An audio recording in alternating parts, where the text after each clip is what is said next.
Assalamualaikum warahmatullahi wabarakatuh. Perkenalkan, nama saya Andika Norman Budianto, mahasiswa semester 7, program studi Pendidikan Pancasila dan Kewarganegaraan, Fakultas Keguruan dan Ilmu Pendidikan Universitas Pamulang. Saya akan membuat sebuah video pembelajaran yang bertujuan sebagai salah satu syarat kelulusan mata kuliah pemantapan kemampuan mengajar yang diampu oleh dosen Bapak Herdi Wismanjaya, SPD, MH. Materi yang akan saya jelaskan dalam video ini adalah tentang kerjasama dalam berbagai bidang di kehidupan di masyarakat. Mata pelajaran PPKN kelas 7, kurikulum 2013 dengan metode pembelajaran demonstrasi. Berikut videonya. Halo semuanya, apa kabar? Semoga selalu diberikan kesehatan dan keselamatan. Dalam masa pandemi COVID-19 ini menuntut kita agar tetap di rumah, bekerja di rumah, dan beribadah di rumah, serta belajar di rumah. Saya akan memberikan sesuatu yang menarik untuk kalian ikuti sepanjang video ini, di mana saya akan memberikan pembelajaran secara virtual kepada kalian, khususnya siswa-siswi pelajar sekolah menengah pertama. Jangan lupa persiapkan alat tulis kalian untuk mencatat dan menyimak pembelajaran ini. Bagaimana? Sudah siap? Mari kita mulai.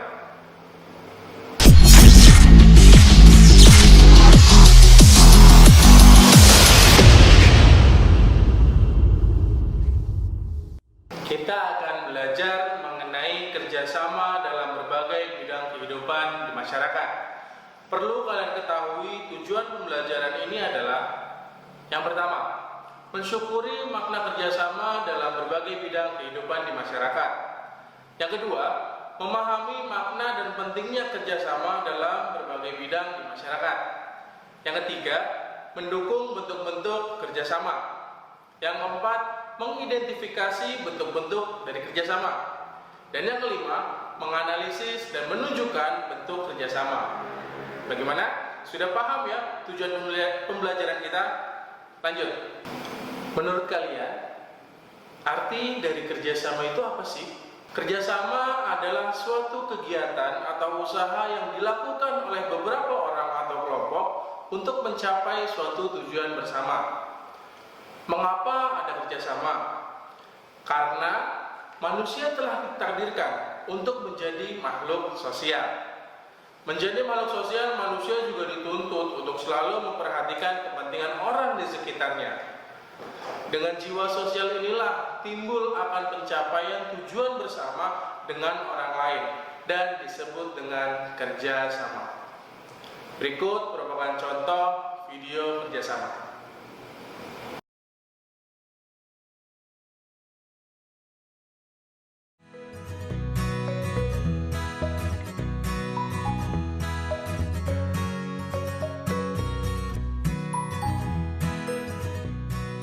Ayah sedang apa? Oh, ini naruh beras jumputan. Beras jumputan itu gunanya buat apa? Ayo anak-anak, minum dulu. Itu salah satu simbol gotong royong di Indonesia. Juga membiasakan keluarga kita menabung. Di daerah lain ada juga. Di Jawa Barat sebutnya parelek. Oh gitu ya. Membangun jembatan dan pindahan rumah pun masyarakat Indonesia selalu bergotong royong. Semua daerah punya kebiasaannya masing-masing. Tapi intinya sama, gotong royong. Gotong royong adalah budaya kita. Keluarga hebat, keluarga terlibat. Nah, itulah contoh gotong royong yang menjadi budaya kita di Indonesia. Seperti yang kita tahu, Indonesia memiliki ribuan suku dan budaya. Dari banyaknya suku tersebut, Indonesia mampu membuat gotong royong menjadi budayanya sendiri. Terlihat di video contoh barusan seperti membangun jembatan, mengumpulkan beras jumputan atau pelerek, membantu tetangga pindah rumah, dan masih banyak lainnya. Dengan demikian, kita sebagai makhluk sosial harus memiliki rasa syukur karena dengan adanya kerjasama ini. Dan kita sebagai manusia tidak hidup sendiri, akan tetapi ada yang saling membantu satu sama lain.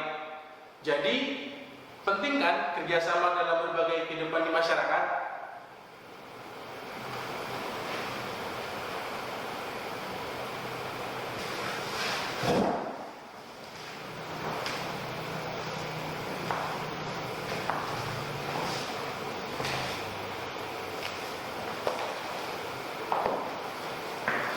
Pentingnya semangat gotong royong dan kerjasama wajib kita jaga dalam kehidupan bermasyarakat.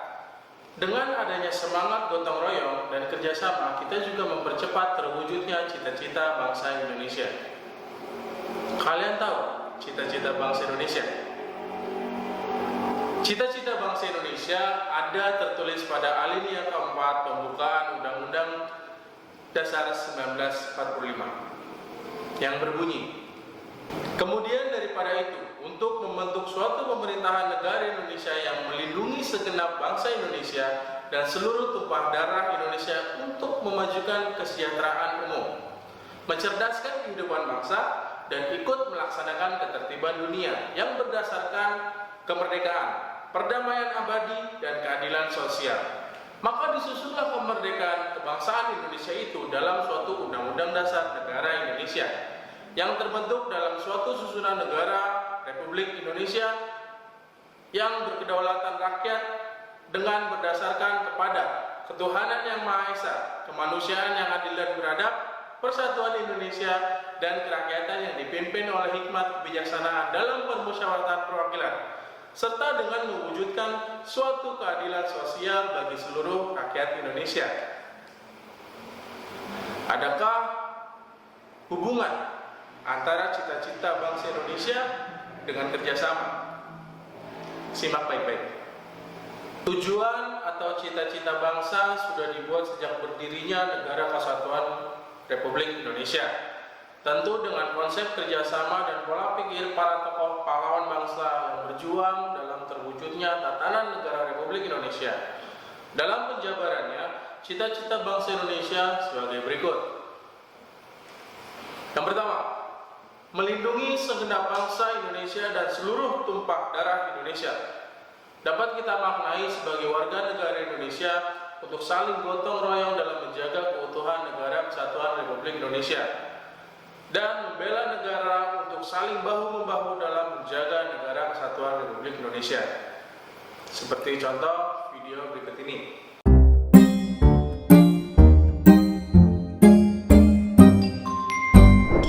Virus corona itu apa sih? Libur sekolah kali ini rasanya aneh deh. Gak boleh main ke taman, gak boleh ke mall, main sama temenku juga gak boleh. Ayah dan ibuku juga di rumah terus. Tapi kadang ibu harus belanja ke pasar. Terus ayah bilang ke ibu, "Ibu, nanti di pasar jaga jarak ya sama orang-orang." Jaga jarak? Kok kayak mobil sih? Dan waktu ibu pulang, aku berlari untuk memeluk ibuku. Tapi ibu malah bilang, "Jangan dekat-dekat ibu." Aku sedih. Orang-orang pada kenapa sih? Tapi akhirnya aku mengerti. Kalau jaga jarak itu penting. Karena kita sedang berusaha menghindari virus corona. Virus corona adalah virus yang baru ditemukan. Dalam bahasa Latin, corona artinya mahkota. Begitu virus corona masuk ke paru-paru, dia mulai merusak tubuh kita. Kita jadi sakit, demam, bersin, batuk-batuk. Ketika batuk, percikan ludah ikut keluar dari mulut kita. Virus corona dengan menumpangi percikan ludah kita masuk ke tubuh orang lain, kemudian menuju paru-parunya. Meskipun tidak semua orang jadi sakit, tapi virus corona dapat menempel pada siapapun. Karena virus ada di mana-mana. Di rak buku, di taman bermain, di mainan, bahkan di lift yang kelihatan bersih dan mengkilap. Kalau ada orang yang mencet tombol, kemudian dia menyentuh mulutnya, virus corona bisa langsung masuk. Virus corona itu licik banget. Tapi aku tahu caranya biar terhindar. Salah satunya adalah dengan memakai masker. Ketika virusnya melesat ke arah kita, masker langsung menghalang mereka. Aku juga lebih sering cuci tangan pakai sabun alias CTPS. Aku sukanya bikin busa yang banyak untuk membunuh virus-virus itu. Dan begitu mereka mati, langsung kubilas dengan air bersih. Wih, aku menang! Aku menang! Tapi ada juga orang-orang yang tidak bisa jauh dari virus corona, yaitu para petugas kesehatan, seperti dokter dan perawat. Dengan memakai alat pelindung diri, mereka berperang melawan virus corona setiap hari. Mereka tidak kebal, tapi mereka pemberani, tulus membantu. Semua daerah juga berjuang bersama melawan virus ini. Pemerintah membuat peraturan agar kita semua selamat. Tenaga kesehatan bekerja siang malam demi kesehatan kita. Mari kita taklukkan virus corona bersama-sama. Tapi aku bisa bantu apa ya? Oh, aku tahu. Asal kita tetap di dalam rumah, virus tidak akan menyebar luas. Jadi, aku mainnya di rumah aja. Sementara orang dewasa berperang melawan virus corona dengan caranya masing-masing. Kita tunggu saat virus corona mengakui kekalahannya.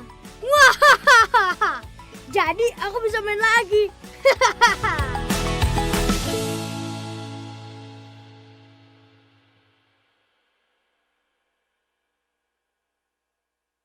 Dalam contoh video tersebut, melindungi diri dan keluarga merupakan suatu kerjasama yang paling sederhana dalam kondisi pandemi COVID-19 ini. Tentu juga mengedukasi kepada kalian betapa pentingnya kita membantu orang di sekitar kita untuk selalu sehat dan terhindar dari bahaya virus COVID-19 ini. Yang kedua, memajukan kesejahteraan umum.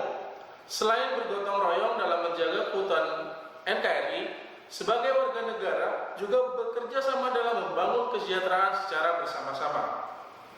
Berikut videonya. Saya akan berbincang langsung dengan Bupati Konawe, Sulawesi Tenggara. Ada Pak Keri Saiful Konggoasa. Tapi terlebih dahulu saya sapa. Pak Keri, apa kabar? Baik. Selamat bergabung di Speak After All, silakan duduk. Ya. Pak Keri, ini ada penghargaan yang ketika di Metamorfosa iNews kemarin di Indonesia Award 2017, Pak Keri mendapatkan penghargaan untuk apresiasi inovasi program kesehatan masyarakat. Selamat ya. Pak Keri, bagaimana rasanya Pak Ya, mendapatkan perasaan saya penghargaan ini? sangat senanglah. Bahagia saja, bahagia juga, dan tidak pernah menduga hal yang begini.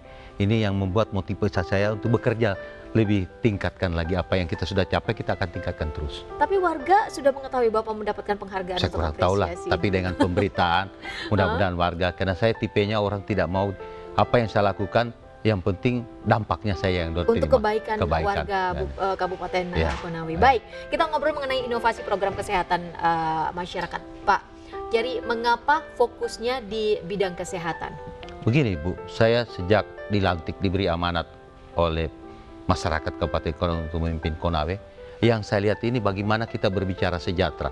Dikala kita berbicara sejahtera, tapi kalau manusianya kurang sehat, kita membicara bagaimana? Benar. Sehingga kita siapkan dengan amanah Undang-Undang nomor 36 tahun 2009 yang mengamanatkan sekurang-kurangnya 10% dana APBD itu kita porsi anggarankan untuk belanja daripada kesehatan. Syukur alhamdulillah di Kabupaten Konawe itu bukan 10%, melebihi daripada 10%, hampir Berarti 20%. melebihi target. Ya. Gitu. Kenapa kita lakukan ini? Karena yang kita urus ini manusia. Benar. Manusia ini adalah yang mempunyai dunia ini, harkat martabak itu manusia ini. So kalau manusia sehat, semua bisa selesailah tuntas. Benar sekali. Apakah ini yang melatar belakangi Pak Keri sebagai Bupati Konawe untuk bukan cuma mensejahterakan rakyat masyarakat, tapi memang harus sehat terlebih dahulu begitu? Saya rasa itu. Kalau dia tidak sehat, bagaimana? Orang pintar saja Bu, kalau tidak sehat tidak ada gunanya. Orang bodoh, tapi kalau dia sehat pasti berguna dalam hal ini. Sehingga pada tahun ini juga kita usahakan tingkatkan bagaimana pelayanan masyarakat itu. Yang kita lihat pelayanan adalah manusianya. Sehingga saya perintahkan kepada dinas terkait yang menangani bidang kesehatan, yang kalian urus itu manusianya. Baik. Berbagai upaya yang dilakukan oleh masing-masing kepala daerah merupakan suatu kebijakan yang berdampak kepada seluruh masyarakatnya. Dari video tersebut, inovasi dalam mensejahterakan masyarakat dengan salah satu contohnya adalah inovasi dalam bidang kesehatan. Merupakan tujuan dan cita-cita bangsa Indonesia untuk melakukan terobosan-terobosan yang baik untuk kepentingan masyarakat. Hasilnya adalah adanya kerjasama antara pemerintah dan masyarakat dalam melakukan inovasi di bidang kesehatan. Ketiga, mencerdaskan kehidupan bangsa. Menjadi generasi penerus bangsa yang cerdas dan berkarakter juga merupakan upaya kerjasama yang dilakukan oleh tenaga pendidikan dan kita selaku pelajar. Seperti video berikut ini. Pemerintah Indonesia sekarang sedang menggalakkan sistem wajib belajar 12 tahun. Penggalakan ini dilakukan karena kurangnya kepedulian masyarakat terhadap pendidikan. Untuk itu, mari sukseskan sistem wajib belajar 12 tahun di Indonesia. Fondasi awal menuju kesuksesan. Bermodal kemauan dan usaha sebagai bekal kehidupan di masa mendatang. Ayo tingkatkan terus pendidikan di Indonesia.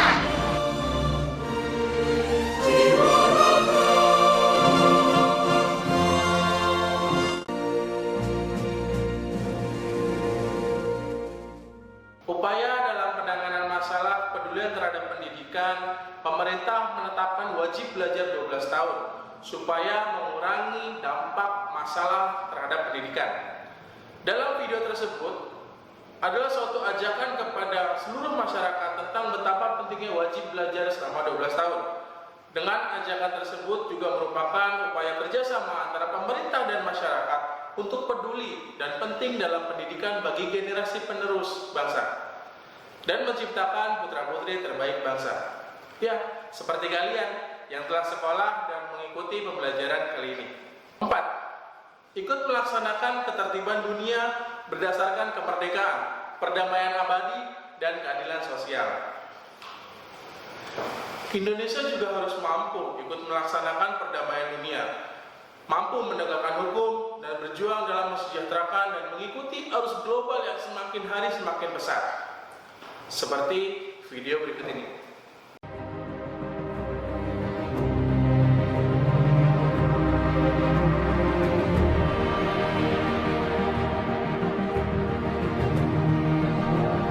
Di tanah ini kami mengabdi, mengemban amanah konstitusi, kubawa merah putih dan Garuda demi perdamaian di bumi.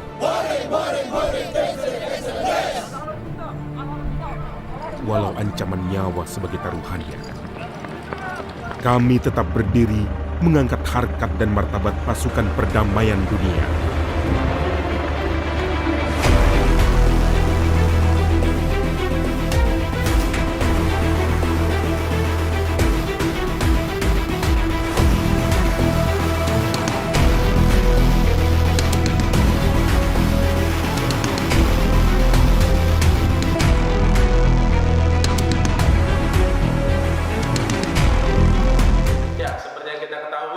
Berbagai kasus dan peperangan di bumi bagian timur tengah sana sangat membuat berbagai belahan dunia turut bersimpati. Salah satunya Indonesia, ikut serta dalam melaksanakan ketertiban dunia. Kali ini di bawah Perserikatan Bangsa-Bangsa atau PBB, Indonesia yang diwakili oleh pasukan terbaik TNI Angkatan Darat, Angkatan Laut, dan Angkatan Udaranya yang disatukan menjadi pasukan Garuda menjadi bagian misi perdamaian dunia di Lebanon.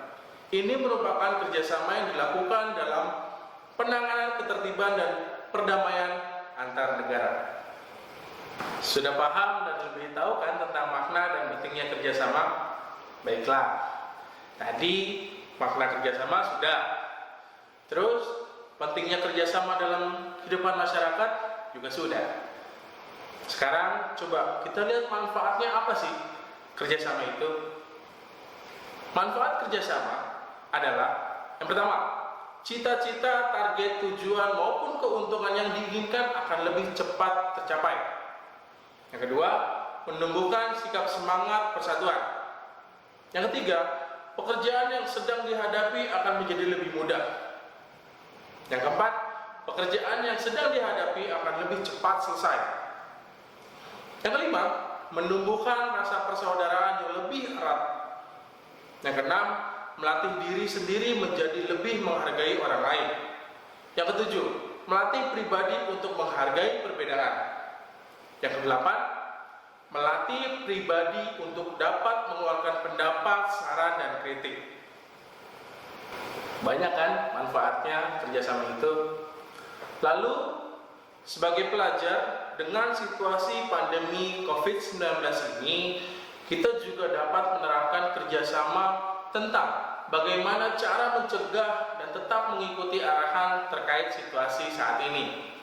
Antara lain, yang pertama, bekerja sama dengan pemerintah, Polri, dan TNI. Tetap patuh dan taat terhadap aturan serta protokol kesehatan. Yang kedua, bekerja sama dengan keluarga. Selalu membantu ibu, bapak, atau kedua orang tua kita di rumah dan beribadah di rumah, menjaga adik kita, mengerjakan seluruh aktivitas di rumah. Yang ketiga, bekerja sama dengan guru. Mengikuti pembelajaran dari rumah agar tetap tidak melupakan kewajiban kita sebagai seorang pelajar. Yang keempat, bekerja sama dengan tim medis agar tetap di rumah, menjaga kebersihan diri, rajin selalu cuci tangan, dan jika bepergian menggunakan masker. Dengan kondisi dan situasi saat ini, kita wajib bekerja sama dalam membantu garda terdepan tim medis kita, yaitu para dokter, perawat, dan karyawan medis. Sepertinya menarik kan pembelajaran kita kali ini? Apa yang kalian simpulkan dalam video pembelajaran kali ini? Dalam video ini kalian diajarkan bagaimana kerjasama dalam berbagai kehidupan di bidang masyarakat yang relevan dan dapat dibuktikan dengan video-video pendukung yang kalian lihat pada video contoh sebelum-sebelumnya. Kejadian-kejadian yang kalian alami secara langsung maupun tidak langsung juga bisa dapat terjadi antara hubungan kerjasama tersebut. Saya yakin kalian dapat melaksanakannya, bahkan kalian sudah melaksanakannya sejak hari ini sampai nanti. Dan sudahkah kalian mencatat bagian-bagian penting selama pembelajaran ini? Jangan lupa catat ya. Yang sudah menyimak dan mencatatnya, kalian luar biasa. Dan semoga menjadi pribadi yang baik dan berguna bagi keluarga, masyarakat, dan bangsa. Apa sih kira-kira ilmu yang didapatkan dari materi pembelajaran ini? Coba kalian bisa tulis komentar di bawah. Demikianlah video pembelajaran ini saya sampaikan. Semoga menjadi ilmu yang bermanfaat untuk kita semua. Dengan kerjasama, kita mampu mewujudkan cita-cita.